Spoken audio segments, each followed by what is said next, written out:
All right, what is going on, everybody? Welcome back to the Serious Angler podcast. And on today's show, we're back with our Seriously Western segment that is always powered by the great folks at Amped Outdoors. That is the preferred choice of lithium battery here at the Serious Angler podcast for whether you're in a kayak, a boat, you have an RV, or you camp and things like that. For the power stations that they offer, it is our lithium solution. So go check them out at Amped Outdoors. They're trying to support the West as well as any angler or anybody that's looking to get on an adventure. And on today's episode, you guys are stuck with me, your host, Bailey Egbert. Unfortunately, we are deaconless on today's show. He had a work trip this week, so he could not pop on, but we have a great guest that you guys will be able to listen to today. One that has been around the block on whether it's MLF, FLW, Bassmaster, and especially now out west being on Seriously Western. That is Mr. Roy Hawk. I got a chance to meet Roy Hawk at the first Super 60 event on the BAM Tour this year. I'm looking forward to spending more time with him throughout the remainder of the schedule, but hot off a victory on the one bass at Havasu. We were getting Roy on to learn a bunch from him, of course, recap his event on Havasu, and so much more. So without further ado, let's get into today's episode with Mr. Roy Hawk. All right, folks, we are back with another Serious Angler, Seriously Western, and unfortunately, like we said, we are deaconless on today's show, but we are in the presence of the Mr. Roy Hawk. Roy, how we doing, man? Doing great, man. Thanks for having me on. Yeah, dude, I'll say when Deacon and I were brainstorming the Seriously Western segment here on Serious Angler, this was November of 24 when we were talking about starting this thing in 25. You were one of the first names that came on. Like we need to make sure we have Roy on. Oh, that's cool, man. It was awesome to also get the chance to meet you finally at the first Super 60 event, man. And which, funny enough, was over a cup of wine in a parking lot. Yeah, no kidding. That's funny. Yeah. That is cool. Was cool, man. And I guess first and foremost, dude, congratulations on the recent victory at Havasu. Oh, thank you, man. What a blessing for sure. For sure.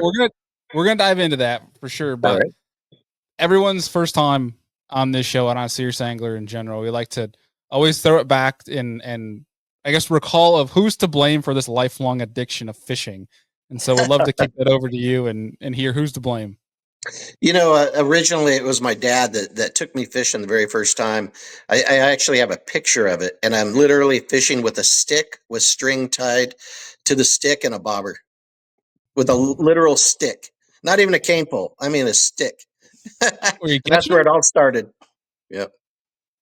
Were you catching them with the stick too? I did. Yeah, I caught some fish. I actually caught a little tiny one, and I remember this distinctly. And I was like, I must have been like 6 or something. But I caught this fish, and it was the first one I caught. And my dad took it off the hook, and he said it's too small, and he threw it over the fence.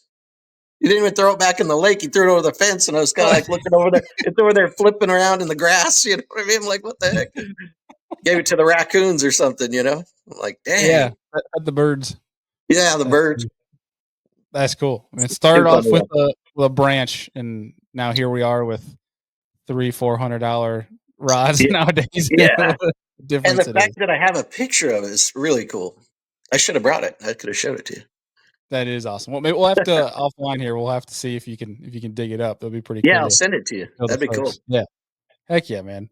Well, dude, so in the West Coast, one of the reasons we started Seriously Western was to really just bring more highlight to the West Coast, with so much of the bass fishing community being centered, especially media wise, things like that around the Southeast and Central. Bring some more highlight of the West and the Southwest and the Pacific Northwest. And being an Arizona guy, what was that like coming up through, your dad teaching you fishing and just trying to get into the tournament scene? What was that like for you growing up? Well, I was born in Carbondale, Illinois, so back there, kind of in the east, so to speak. And but I grew up in Salt Lake City, Utah, from about 7 years old or so, 6 or 7.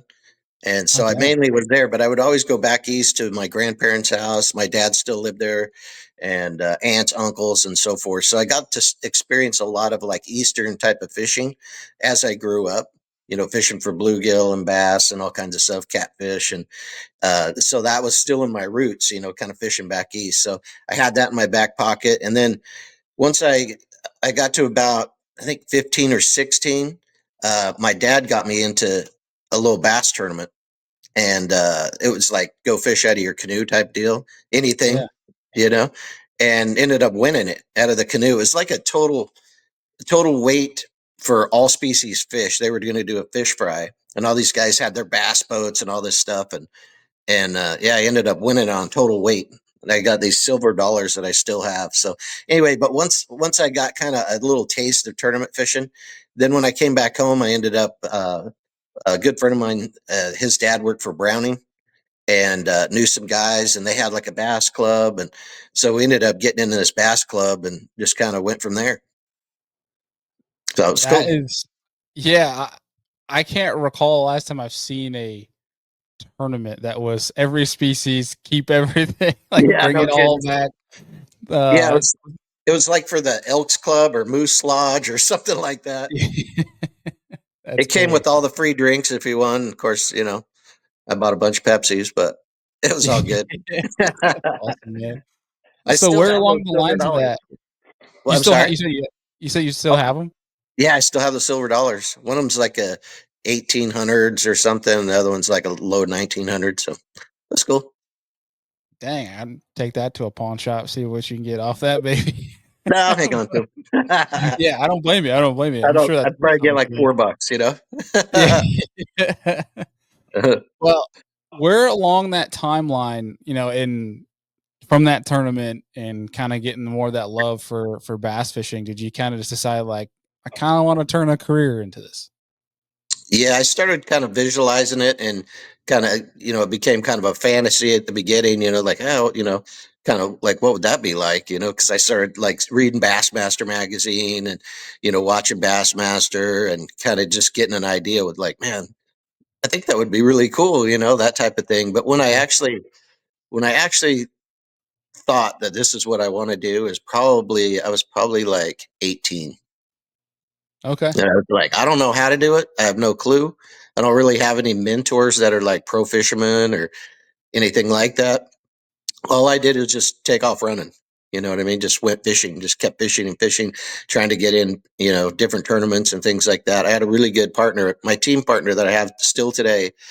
His name is Mark White, and we've been team fishing together for like 35 years. Wow. Incredible, yeah. But anyway, so he had a boat and stuff. I didn't have a boat. Uh, And so we'd go fish team tournaments, all the old one bass stuff. And there were a bunch of other circuits that are long gone now, but we went and did all those types of things, did the state federation stuff, and made it to the Western divisionals and that whole deal. And I can't remember the year, but man, I had been like 22 or 23 years old or something. And I got in those Western Opens, Bass Opens. And that allowed me to fish as a pro without a boat. You know what I mean? Because it was a boat Yeah, on boat draw. And so I could fish as a pro, get the front of the boat half the time and so forth, go fish my water or whatever. And met some really great guys, got a lot of experience that way. Um, that was a lot of fun. So that was a big stepping stone for sure. And then I fished that way for a long time. I won a single big fish boat in the US Open when I was 32 years old, and I won that boat, and that was the very first boat I ever had. And I sold that oh, boat, wow. bought a bigger boat because it was just a little small boat. I can't remember, like 17, 18 foot. Yeah, And so I sold that, bought a boat, and then that was when, like 2003 is when I had my very first boat. Like a tournament rig boat. I was wow. 33, So so it took I me that mean, long. shoot, you kinda rigged the system, like, I can't your Yeah, costs were pretty low compared to other guys then when you're getting the draws, they're like, "Oh, we got Roy Hawk, we're taking my boat tomorrow again." yeah, yeah. No kidding. Yeah, it was That's good. pretty cool. But I'd do a lot of practice, you know what I mean? Like I would have spots if the guy didn't have them. We'd go to some of my spots, and or we'd just actually fish half mine, half his. Worked out Yeah, really good. I still have quite a few good friends that I met at that time. So that's cool. And yeah. so, I'm curious then, like, from that, like, not having the boat and, like, with that, boater to boater, the draw, style Mhm. events, how are you getting practice in from that point? Like, was it borrowing a friend's or somebody taking you out with Yeah. them type of deal? Yeah, I would go with my buddy Mark, my team Oh partner. my, Yeah, we'd fish that's together, cool. and yeah, That's awesome. or I'd jump in a boat with someone else too. There were probably, I would say, like a quarter of the entrance into those didn't have a boat. They were like non-boaters basically. But you'd get some like strong, strong-headed guys, that would draw each other. Man, they were flipping quarters or fighting or whatever. It was Yeah. pretty good. There's a lot of good stories that came out of that. Yeah, I Uh, mean, it's one that, especially in today's day and age, is built for TV. That kind of oh yeah, format. yeah. No kidding. Uh, We might want to revisit that. yeah, no kidding. It was, I think, Ike Kennelly that posted a new video to his YouTube channel last night, and I was Hmm. watching it, and it was he had brought up, that style format. In his first year trying to fish like that, and he brought up the drama that could ensue of guys, especially when you, like you just mentioned, if you got two very stubborn guys that are like, no, we're Yeah, gonna fish my boat, my stuff, like the drama that could unfold depending on how the draw works out and stuff like that. And man, yeah, I mean that would be killer TV to especially I live think so. stream nowadays. It's a I little bit think more of a so. wild card, but it could uh it could be interesting. That's for dang sure. Maybe a little bit more of a contact sport, if you will, depending on who the Yeah. draws were. But that's cool, man. I guess they kind of have it with like ultimate match fishing. You know, have you watched Is that? that the one where you had to flip back and forth, right, from the front to the Yeah, back of the boat? Yeah. yeah, yeah. So it's kind of Is that similar, even I guess. still around? What's that? Is that was yeah, Ultimate Match Fish? Is that still a thing? Yeah, I think it is. Yeah, I seen. Oh, wow. It's probably been a half a year or so since I watched one, but yeah, I think it's still around. That's cool. I remember watching it was those, and we've said it so many times, especially on Serious Angler, we think like some of the best, you know, content to watch from tournament aspect was the cup events. The Oh cup yeah, events were sure. so cool to watch, where you guys had no idea where you were going. And it Yeah. was basically like, hey, go to this town in Missouri and then Mhm. bring whatever you want, and we're not gonna tell you till the morning of where you're going fishing. That was Yeah, awesome. it's so natural and such pure fishing. It is really cool. I Yeah. enjoyed watching it for sure, and we fished something similar to that with the team circuit. That was really cool too. Yeah, I guess to question on that is with fishing so many different formats throughout your career, do you have one that like as a favorite or one that you would prefer if there's a new trail to pop up and it was just purely for fun, which one would you Yeah, would you select as your favorite? five fish format for sure. Just five fish. The coolest thing, as we've seen, if you've watched it, especially any recent MLF Bass Pro Tour deal, is if you watch it as a fan and watch it as you're watching a sport, it is insane. You watch momentum shifts and power moves and this and that, and you're watching the score tracker, and it's insane. I mean, we're getting people to like yell at their TV, while they're watching it, like, "Oh, dude," like this or that, Yeah. yell at officials, just like it would, if you're watching a basketball game or something. And you just can't produce that type of momentum and that live feeling like that in any other format for sure. So it's super cool watching it, and I had a blast fishing in it too. I just sucked at it. You know what I mean? I mean, basically, I don't know, but I could never really make any good money doing it. So, eventually I had to take my butt somewhere else. Do you think that's because when you're saying you prefer the five fish, do you think that your brain Yeah. is just five big bites a day kind of mindset, and it's hard to get out of that? Yeah, a lot of times, when I look at my successes throughout my years, a lot of times I'm fishing in shitty places to fish Yeah. where I do good. Where I'm just going to scrounge out Triangle. like 6, 7 bites. I'm not over there where the biggest population of fish live, where all the dudes are. I'm over here trying to catch 5 big ones. Yeah.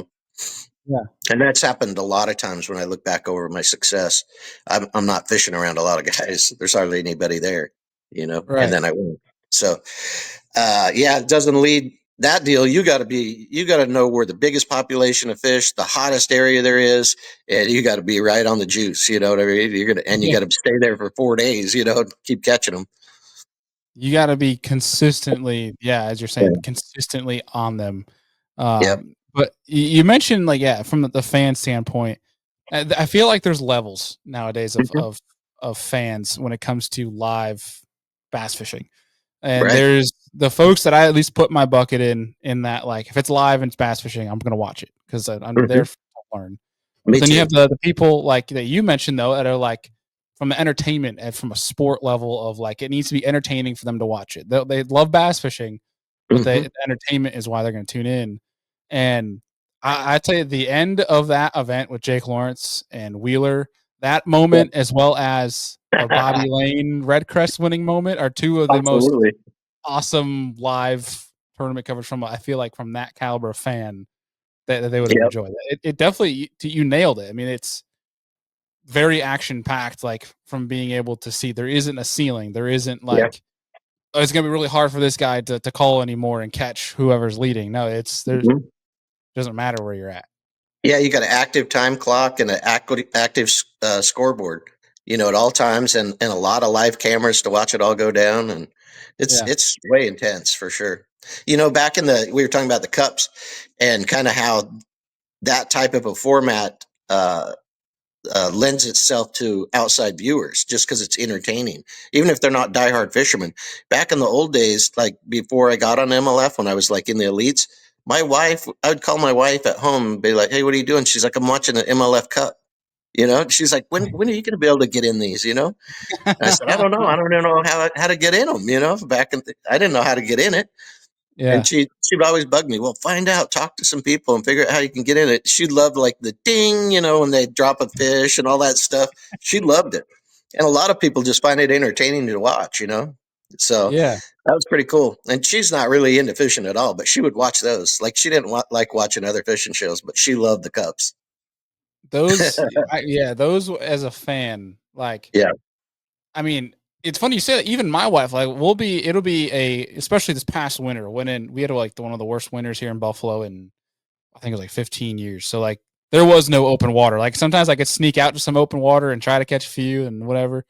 But no, there were Hmm. some days where I was locked to the couch. If I had my stuff done, like there was days where we binged cups on YouTube like all day long. She got into it, like it's for the fan that doesn't really even fish. It was engaging, especially Yeah. like you just mentioned the team series stuff now because now you got some smack talk going in on there, Oh and yeah. that's pretty fun, man. That's Yeah. pretty cool. And so I want to get into your win on Havasu, but on this line of questioning, Uh huh. I'm curious with the Super 60 format because for folks that may not know, the Super 60 it's a very unique format where it's Yeah. It is. you could you can be especially with how it works from first place is by weight and second place is most numbers. Uh, Right. how how do you enjoy that format? Uh, Tough. it's pretty cool and it's interesting. I don't fully understand why they do it that way, Mm, and so I don't fully appreciate the whole thing. But I yeah, had a good time fishing them, and I look forward to the next one for sure. yeah, And I understand how when you show up to a lake like Don Pedro, I'd never even seen the lake, so uh, I wanted to like just get fishing and kind of like see what would happen. You know what I mean? And if I got on a bunch of numbers, and I'd be on a bunch of numbers, or if I had a way to get bigger ones or something like that, I'd figure that out. But it let was it it was come a to lot you. of fun, huh? Yeah, just let it come to you, whatever, Yeah, oh, yeah, whichever just let way it you. come to you for sure. I I feel like the format, and this is all just my own theory anyway, as to why that's in place. Because I was a little bit confused by it too. I pulled Marcus out a couple times, and I'm like, okay, so explain this to me again, like how this works, just to try to get like learn the ropes. But I feel like it's almost trying to take the two major trails with MLF and Bass, and then almost intertwine them, if that makes Right? sense. I Yeah, feel like sure. that's what it is, but then obviously make it to the top 10 and then it's just, "Hey, just go catch a bag, boys." Like that's all it is, but no, it's interesting, and obviously for the Western folk, we'll have more shows coming on explaining all that stuff, but, Yeah, it's yeah, interesting. I understand it being a mix, a hybrid. I instead of going to an app that people watch, I'd like it to go to their own website. Yeah, Somehow that would be better. I think with just some so it live drives, coverage. yeah, just drives it to their own website Yeah. instead of to the app. Well, if there's one thing I've learned in granted, it's only been a few years of knowing Mark, but he seems hungry, especially Bray and that team. They seem Oh yeah, hungry. So I'm sure year over year, there's going to be adjustments, but there's also going to be, I'm sure there'll be additions and, yeah, and I think they're doing a great job for sure. yeah, I've been very impressed with both of them. 100%. Yeah, It's been cool to get out that way, and especially I'm humbled to have been invited to attend the events, but on that schedule remaining for this year, like, is there one that you're more excited than the rest, or like that you gravitate towards than the rest? well, I mean, I was obviously most excited to go to Mojave, but it didn't work out good either. So I had one good day, and then the next day I just bombed. I had like 5 bites or something, and I lost 3 of the 5 bites and Oh, ended up with 2 bass for the day. Dropped me way down, but it was cool to be there for sure. At least I knew the lake somewhat, and you know right. knew where I was going. But yeah, probably and the other one, the Delta, I don't think I'll be to. I got a conflicting schedule on that one. And that would be Oh the other man, one I would probably be the most excited to go to. The Columbia River is awesome. I used to fish it back in the BASS days, and we fished 1 or 2 MLF events there as well. So I've been there maybe 4 or 5 times. So, yeah. like I said, at least I've been there, kind of understand it a little bit, and that one will be a lot of fun. There'll be some good fish caught there. That's what I have heard. I've heard it's going to be hard to catch and do well on the five, the big five fish side, but also it's going to be very hard to do well on the numbers Yeah, side. I've heard that exactly. you're just going to have to straight catch them and just keep Yeah, going. you will. You will for sure. Yeah, it's got to Well, be around 20 pounds a day, probably on 5 fish. I would think that's that's what it used to be. that's what it seems to be the chatter that when I'm talking to some of the anglers that are competing, it'll be cool to see how it all works. But man, talk to me about the one bass win for you. I guess going into the event, like how are you feeling about it and how it progressed? Well, yeah, I was super excited to have them here and to have one bass here. Obviously, I get to sleep in my own bed, which I don't get to do a lot. Throughout the year, Yeah, I'll fish about 40 different tournaments, and there's only a dozen or so that I get to fish at my house. And that includes like team tournaments and things like that. So, uh, yeah, super excited to have them. I had a lot of confidence going into this tournament. I love fishing in May here. Generally, I like fishing in May everywhere, just because they're coming off the beds, they're starting to bite. I can get a good reaction bite, that type of stuff, and whether it be a topwater or crankbait or whatever. And so I was just excited. I was excited for the opportunity. I had a lot of confidence that I felt like I could catch them. Um, I had won the MLF event about the same time last year here, and so I had that pattern, in my back pocket, so to speak, that I felt confident with. And in practice, all I did was run around and try different things, frog fishing, topwater, fishing shallower cranks, looking around, graphing grass, graphing extra, with the man-made habitat that they put in here. They don't yeah. put those in here anymore. They only put brush piles, and brush piles come and go. So areas that had good brush piles, they've deteriorated over the years, and then they're constantly putting new ones in. So you have to go find them literally. So I did a lot of graphing, trying to find new brush piles. Um, and we caught quite a few fish. I fished with a good friend, Damon Motley, and he got to catch a bunch of fish, and I caught quite a few. And I was always afraid to catch too many because I don't want to catch them yet, type of thing. Yeah. Stayed away Yeah. from like the high pressured areas or areas that I really felt good about that I felt I could catch bass in. I'd stay away from those areas in general and just kind of milled around and just wait until day one, you know. Yeah. So with that brush pile deal, uh, Hmm. is it just the state can add those in, or are you the But angler allowed to go and drop brush piles in as well? no, I think that's illegal here Okay. to do. Yep. Only the state.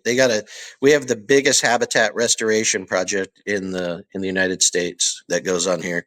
We got full-time people that work for the state. They got a whole piece of land set up, a whole system, so to speak. A whole way they build brush piles, load it onto a barge, the way it gets deployed off the barge, everything. They got a full system for it. So do you got an air tag on that barge then for when they're Yeah. going out and drop? No, I think there is a way to talk to somebody or something and get that type of information. It may even be posted somewhere. I know Yeah. like the old cribs used to be uh, posted somewhere, but I stay away from that stuff. I'll find my own, and Do your own I stuff. mean, I like that. yeah, I have enough advantage being here already and having enough waypoints, and I don't need to. I don't. Yeah. I like that. Do your own thing. I like Yeah, it. yeah, Uh, well, I can appreciate at least the state doing that. I didn't know that Arizona had that much habitat restoration, at yeah. least from It's that huge. project. That's awesome, man. And I'll have to say, so we have at Serious Angle, we have the main show, which is every Wednesday. We have Seriously Western, which is bi-weekly on Mondays. But to coincide with that bi-weekly Seriously Western, we actually have what's called Real Biology. And I'm sure you know Stephen Barden from over at MLF. And Yeah, he was the fisheries biologist. So he every other week we do the Real Biology here at Serious Angler, and he will be ecstatic. I'm sure he knows, but I'm gonna bring this up on our next show of how Arizona totally. is leading the way for habitat restoration. And I say that out of jealousy because in New York, the state doesn't put any habitat in. We're not allowed to put any habitat in, but the rich homeowners are allowed to put weed mats in, and we just get all our baits hung up in those. Yeah, So, great. yeah, I don't know how that works, but before I go down that rabbit hole, I will divert. And the tournament itself, though, you had a great second day. What was the leading factor for your biggest bag being on day two? By day two, I think that the pressure pushed me to go and fish more for individual fish, spots that only had like one bass on it, versus areas that had a lot of people and a lot of fish. And Mm. so I started targeting just these individual spots, and there were just key fish sitting on them. So I just got fortunate more than anything. My overall average fish was just a little bit bigger. My single biggest fish was just a little bit bigger, and it just added up to a little bit more weight. But a That lot of those, is probably Go ahead. three out of the five I weighed, came from like individual single fish spots that day. So I'm writing this down because I want to come back to this. And it's uh, you mentioned getting away from the people, the crowds, and getting away from the numbers of fish to target just individual bigger spots. So we Right. have had conversations with multiple, especially big smallmouth guys Hmm. up north, and they talk about how you can get out of school and you can catch five, so you can catch 5 pounders and stuff like that. But when you want to catch your high sixes, sevens, it seems you have to not too far away from the schools, but it seems those bigger class fish want to be on their own. Have you? Yeah, it does. Do you think it's the same for those big spots? Uh, yeah, we have largemouth, but yeah, Oh, sorry. So I mistook I mistook what you were saying as the yeah. spots for Sorry, one big fish. spots. I know you're good. It's my Uh, bad. yeah, So for locations. your largemouth, are they the same way? Would you say Single then? single fish locations, Yeah, single bass locations, not spots. But yeah, that's my bad. yeah, absolutely. Yeah, I see that. Throughout all my fishing for sure. At given times, I mean, sometimes you'll get on a good school, and all of a sudden, bam, you catch a 7 pounder. But a lot of times they deviate a little bit. They're a little more secluded. A lot of times I think as they age too, they can't really keep up with the pack necessarily. So they just kind Mm, of do their own thing and sit down on some good piece of structure or hide under some mat or something and just wait it out and become just ambush oriented, more than chasing. So yeah, for sure, I find that to happen a lot. that's pretty awesome. I love that. Yeah, you think it's we were talking on one of our last shows with a buddy of mine, Alex Rudd, and I still cannot remember the term. It's a very big word, and obviously, as you can tell, I'm a very simple mind here. But essentially, Likewise. there's a thing we do in fishing where we like to give like human traits to fish and how they behave. It's hard not Right. to, but Uh-huh. like when you're thinking about this, you just think of the big fat, old guy with this crowd of young kids and just not being able to keep up with the group, and it's just like Yep. I'll wait till everything comes to me. And that's what you're saying. You're targeting those. Oh yeah, absolutely. Yeah, he's sitting on the couch and ordering Uber Eats. Yeah, that's right. Uh, yeah. I love And it. I'll be happy to deliver it. Yeah. Here you go, pal. I love that. Here comes your next meal. That's right. So with that big bag being day two, and trying to target those more individual isolated fish, Yeah. did you have any major adjustments throughout the 3-day event, or you just running as many spots as you could? Yeah, probably just adjusting to the pressure in the areas and things like that. As things got too crowded, being able to move and having backup areas and then backup areas on those backup areas and things like that. I moved to there. There ended up being a lot of pressure on those big man-made structures, the big plastic ones. They're these Mm, big old, we call them cribs, or a lot of people call them cages, but they're not cages, but they look like a cage. They're just these big boxes of plastic. And there got to be a lot of attention around those. And so they start deviating away from some of that stuff and going to like a single brush pile that's all by itself, or just areas that only had grass and just focusing on grass areas. There were quite a few key fish that came from just grass, no habitat, no brush piles, look like nothing. No one could figure out you couldn't just wheel in there and just start fishing and catch something there. You had to spend a lot of time there or know where to cast or something. And yeah, it was just a blanket of grass. So those type of areas became pretty key and helped me catch some bonus fish for sure. that's cool, man. Well, congrats again on the win. Thank you. And Thank you. It couldn't have come at a better time, I'll tell you. that's good. That's good. It seems Yeah. to work in funny ways that way, but Hell yeah. All the that's awesome. time. Um, Mm. so to follow that, one of the things I wanted to ask you is, so having competed in bass, in MLF, in the big tours out west, you've obviously put the miles on, in regards to fisheries and obviously being on the road and across the country. And Uh-huh. one of the things I wanted to ask you is, what do you think across your career, if there was one lesson, on the water that you've learned that has universally helped you, uh, what would you think that would be? That's helped from fishing Gunnersville to Florida to back home out west. I mean, when you're talking about like doing really good in individual events, it would have to be trusting like your instinct. You know what I mean? That type of a thing. When you get that feeling, being able to react on it, have confidence in it. And because when you get those feelings, when you win or do really good, it's when you listen to those feelings and react on it. And it's like, every move you make, you're like, I knew that's what I was supposed to do, and it worked. You know what I mean? That type Mhm. of thing. That's what it seems like. And a lot of times, obviously, every time you have a feeling or something and you go do it, it's not going to work. But Yeah, just being able to fish through that and still maintain that trust in your instincts, uh, that's how you win tournaments. You know, you can yeah, read a book, you can read the book, and it'll tell you how to do well in tournaments. It'll tell you how to paint by numbers and get decent bags and make checks and all that stuff. But to win tournaments, there's something extra in there.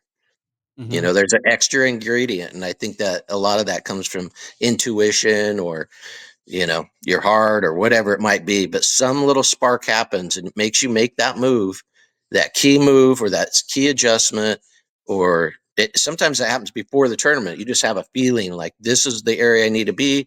This is what I need to be doing. You get there and it works and boom.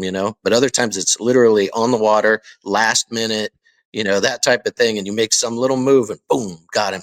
Just like what yeah, happened with what's his name against Wheeler the other day. He's yeah, fishing great. one stretch, final seconds, turns and casts the other way, just gut feeling, boom, 5-pounder, wins the tournament, over. You know what I Yeah, mean? That type of completely stuff. new bait too. Just pull out the buzz bait after throwing the chatterbait the whole time. Just last Yeah. cast buzz bait, 5 pounder. Yeah. Boom. Unbelievable, Exactly. And you win. That's and the you deal. win. Yeah. So one of the lessons I've carried with that I think really has helped me in talking and being instinctual, and because there for a long time I've always heard the trust your gut thing, and that has Yeah. been obviously so many guys say it, and obviously for good reason, because the ones that you're listening to are likely the ones that are successful, and they're successful because they trust their gut. And Yeah. it was hard for me to comprehend of like, okay, I feel like I'm listening to trust my gut, but how do I know what is a gut move Yeah. versus a plan, right? Right. And that could be kind of difficult to differentiate. But the way that really helped for me, and I'm just sharing this out of what has worked for me for the folks that are tuning in, is Polinick had a great saying of the 5 second rule.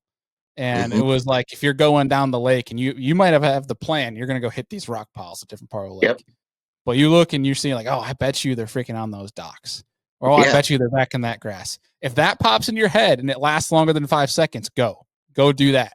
And Yeah, that's a good that's one. something that I just continuously have done. Like where it's like, I'm gonna go hit to this spot next, and then on the way, if I see something, and if it lingers in my head for longer than 5 minutes or 5 minutes, 5 seconds, I'm turning. I'm gonna go, and it's crazy how often it works. I mean, obviously, it's not 100%, but I feel like Yeah. that's a good depiction of how to at least listen to your gut, anyway. Yeah, absolutely. That's a good. I like that analogy for sure, and I'll try it. I haven't thought of it like in regard to a time frame necessarily. For me, a lot of times it's like going and trying on clothes and looking in the mirror.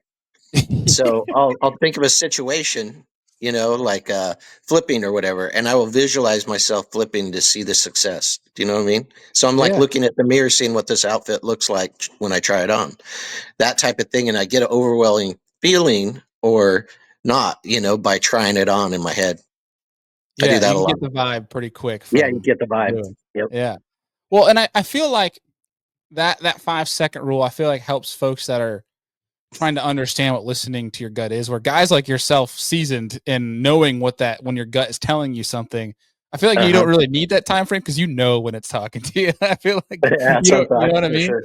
You're like, It just starts clicking. You don't even yeah. think about it. Yeah, that's cool, man. Yeah, that does happen in sometimes in tournaments. In this particular one of the one bass, I kind of felt that throughout the event, where I was like in a little bit more of a flow type of state, where my moves were just easy and you know just things worked Yeah, consistently. You know what I mean? It was kind of cool just to kind of buzz around and fish, and had a great time with my co-anglers, and we can laughed, and imagine.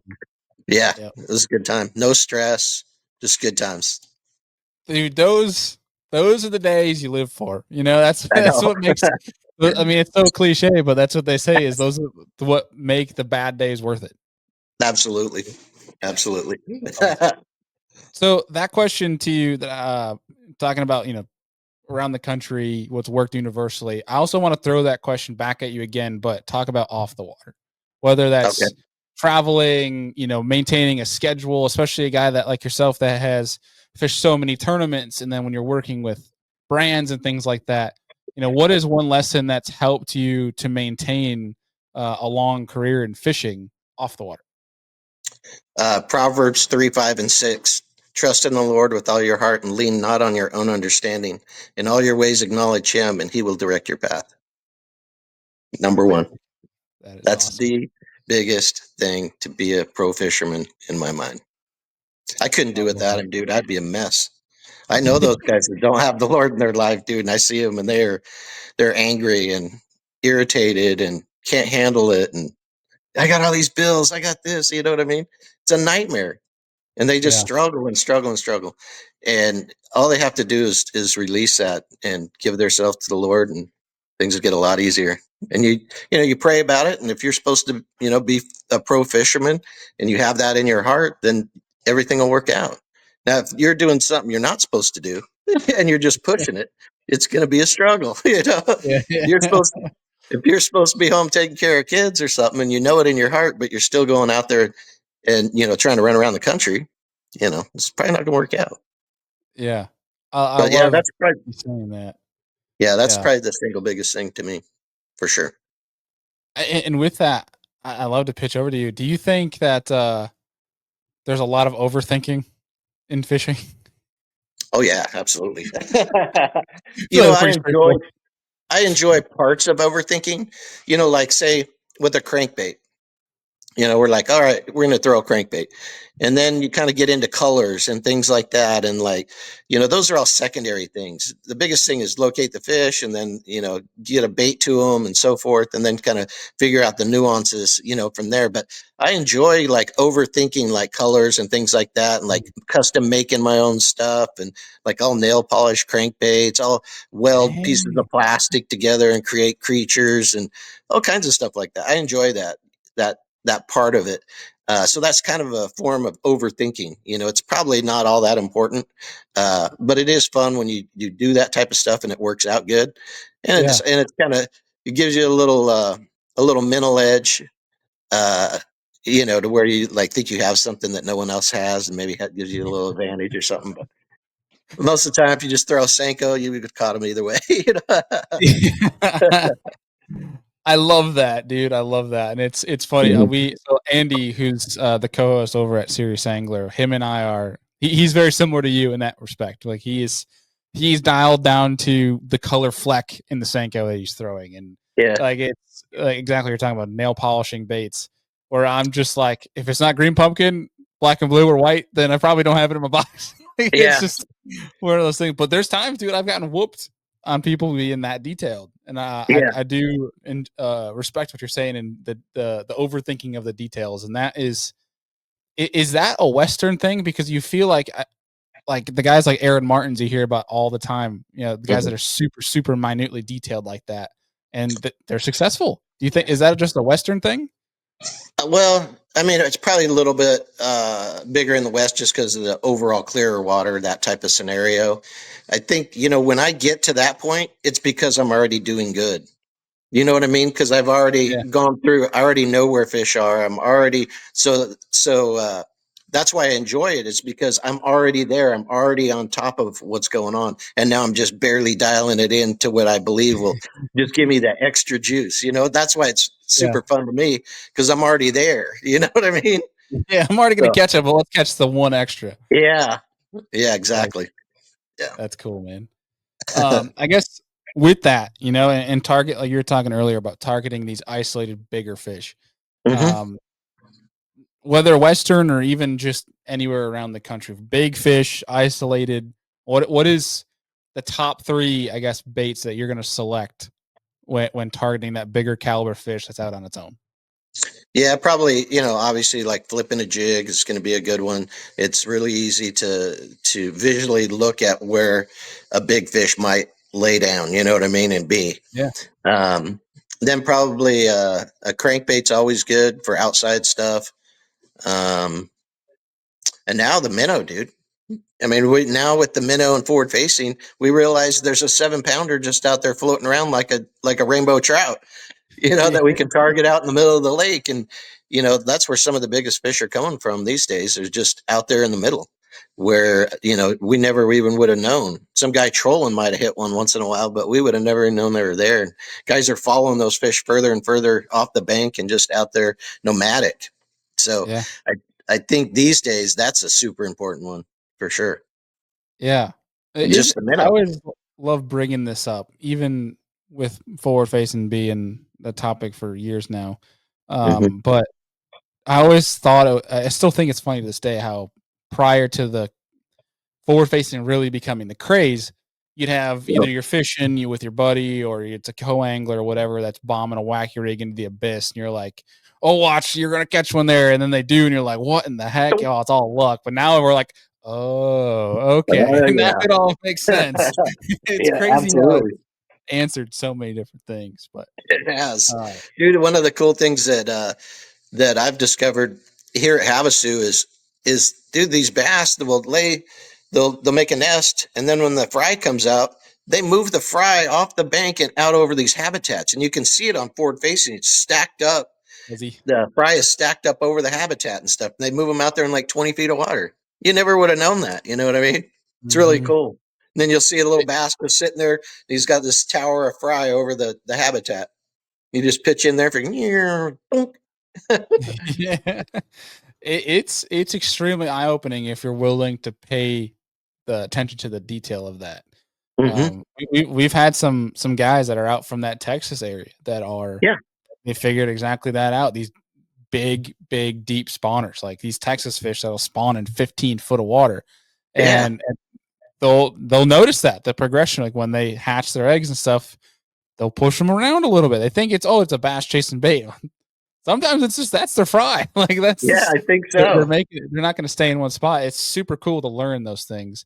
But I think it's even cooler like that click moment. You're like, oh, that's Yeah, what they're doing. Like yeah. that, like you learning that and seeing that firsthand had to have been a pretty cool thing because without it, we wouldn't have known that. No, no way. I Yeah. mean, we would just know that we get bit when we throw to the habitat, but you wouldn't be able to see the whole scenario. You wouldn't have the full picture. That's for sure. Yeah, it's Yeah. really cool. it would have been like, yeah, it looks like maybe there's some bait on 2D, and that's about all we might be able to see. But um, that's cool. Well, so dude, we're gonna start wrapping this sucker up here in All a right. second. But I got two fun questions that I'd like to ask you to cap this thing off. And spending obviously out in the West, you guys are putting on exceptionally more miles than the rest of the country. We'll say especially when traveling for MLF and Elite. Yeah. Um, do you have any like road stories that come to mind, Man. like something that stands above the rest that you can share with the folks?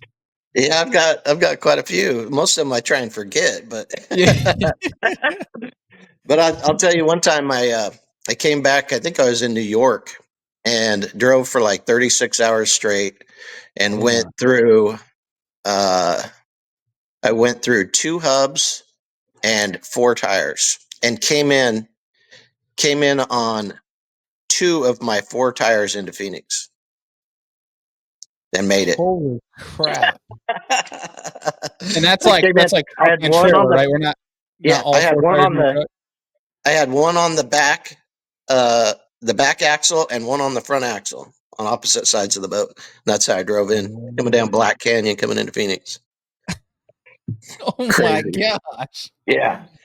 So I was That's going through, insane. the first time I had a blowout, and then I put a new tire, put the spare on there, and then had a blowout, and it took out a hub, and then because I'm running on three, it wore out the other hub. You know what I mean? It was crazy. Then eventually I had to stop and buy another couple tires or whatever it was, and I ended up coming in with two tires and two hubs, and one on each side of the trailer, That one in is the front and one in the crazy. back. Yeah, it was nuts. That's why they say it's part-time fisherman, full-time truck driver, right? 'Cause most people Yeah, probably won't acknowledge or even know what to do when something like that happens. yeah. It That's was like 2 o'clock in the morning or something, and I was like somewhere either Texas or New Mexico, and I was dealing with one of the issues, and I was pulled over on a dirt road off the highway, and I remember this truck coming up.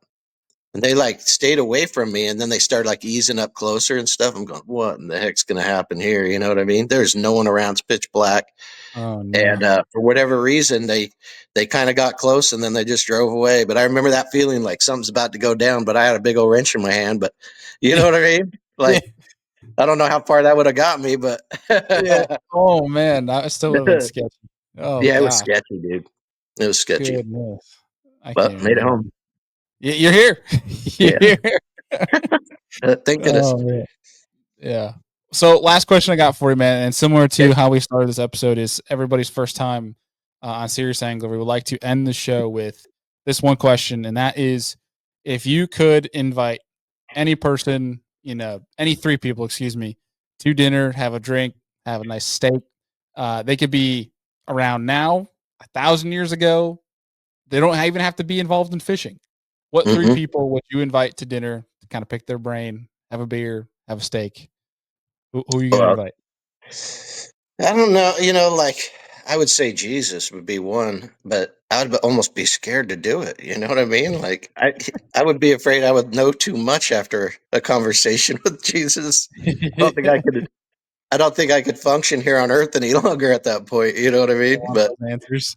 yeah, that would be super cool. And obviously, I'd like to bring my dad back. He kind of died suddenly. It's been about 5 years, and Okay. it was a time where. Uh, I didn't get to spend a ton of time growing up with him because he lived in Illinois and I grew up in Utah. And he was just to where he like retired and he moved out here to the West. Had a motor home, wanted to follow me around and bass fish, and so we got to spend quite a bit of time for about a year together, and then just passed away. So it was a beautiful time, Mm, but I wish we had at least a little bit more time. That would be really really cool. I'm And sorry, then man. two outside of that, I would probably go with like I I got along really good with KVD. And I mean, it's not like we're best bros or anything like that, but we kind of connected on a lot of things. And I would like to spend the boat with KVD, I think, or something like that. It'd be pretty cool. It'd be pretty Heck cool. yeah. Have him whip up on me a little bit, keep me in shape. Yeah. Well, especially now, he's retired, man. I mean, shoot, he Yeah. probably let loose. Yeah. See if I can sneak on his show sometime or something. It'd be cool. There you go. Yeah, KVD's neat. Yeah, get him out west. That'd be cool. Yeah. Heck yeah. Yeah. I still owe That's him a awesome, man. beer. So There you go. I mean, it's a perfect way to just start the conversation. It's like, hey, dude, I owe you a yeah. beer now that you're retired. let's, Hmm. let's go fishing, man. That's cool. Well, Roy, thank you so much for taking time out. And Absolutely. one, learned a lot on this episode, and two, looking forward to seeing you at the next Super 60 event. Oh yeah, it's gonna be fun, man. Get ready. Yeah. Wait, actually, isn't the next one? Hold on, I'm looking at my calendar. Yeah, the next one's Columbia. Okay, yeah. So you will be at that Yeah. one. You're missing Delta. Okay. So Yeah. Columbia, yeah, we'll see you at Columbia River, man, here in about a month and a half, 2 months. Yep. Look forward to it. Hey, thanks for Heck having yeah. me on. Yeah, anytime, dude. Always got a seat. All right. Appreciate it. All right, folks. That is going to do it for today's show. Thank you so much to Mr. Roy Hawk for taking time out to jump on the show. And you guys will be seeing hopefully a lot more wins from Roy, but also more of Roy here on Serious Angler Podcast, especially on Seriously Western, but just in general, because I feel like Roy is a great storyteller, but also has a lot he can teach about bassing. You know, whether it's that gut feeling, things like that, learning and listening to that gut feeling, it can be pretty hard to understand what that even means. Hopefully, you guys understood a little bit what we're getting at there, like the 5-second rule, things like that. But Roy did a great job of detailing some of his ways he won on Havasu, some of the things he's learned from his travels across the country and bass fishing. And hopefully, you guys appreciated today's episode. Hopefully, in the next one, we'll be having Adam Deacon back here on the show. The guys have been traveling as of late all over the place, Deacon with tournaments and also with work, and Andy back into guiding now that the boat's fixed. It's been me solo on some shows, and hopefully that's okay for you guys. We're at least bringing on guests so that you guys don't have to listen to me talk. Because I know you guys are not tuning into this for us. You guys are tuning into this to the amazing guests that take time out of their day to come on and teach you guys. And you guys taking the time out of your day to listen means the world to us. So appreciate y'all. Make sure you guys check out Amped Outdoors if you're looking into getting a lithium battery or you need a power station to fuel any of your adventures. Appreciate y'all as always, and we'll see you on the next one.